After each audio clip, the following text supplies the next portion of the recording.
सरकारच्या चुकीच्या धोरणाचा शालेय विद्यार्थ्यांना फटका बसतोय।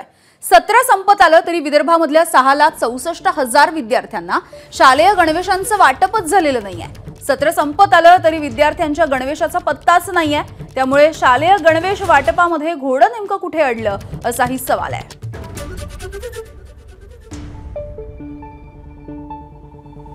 शालेय गणवेश शासन म्हणजे MPSP कडून आपल्याला 2 गणवेश मिळतात।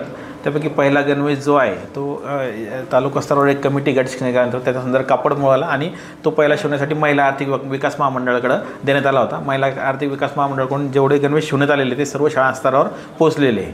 आणि दुसरा जो गणवेश आहे तो स्काउट गाईडचा आहे। तो स्काउट गाईडच्या गणवेशाच्या संदर्भात पुन्हा एकदा शिलाई देण्याची प्रक्रिया सुरू आहे आणि 26 जानेवारीपर्यंत हे गणवेश पूर्ण करण्याचे निर्देश आम्ही सर्व गट शिक्षणाधिकारी आणि शाळा असताना दिलेले आहेत। या शाळेमध्ये एकूण 177 विद्यार्थी शिक्षण घेत आहेत, परंतु या 2024-25 या सत्रामध्ये 2 गणवेशांपैकी अद्यापपर्यंत आज एकही गणवेश त्यांना प्राप्त झालेला नाही। या गणवेशाचं कापड प्राप्त झालेलं आहे अशी ऐकीव माहिती आहे, परंतु ते अद्यापपर्यंत शाळेपर्यंत कुठल्याही प्रकारचा गणवेश पोहोचलेला नाही। ABP माझा, उघडा डोळे बघा नीट।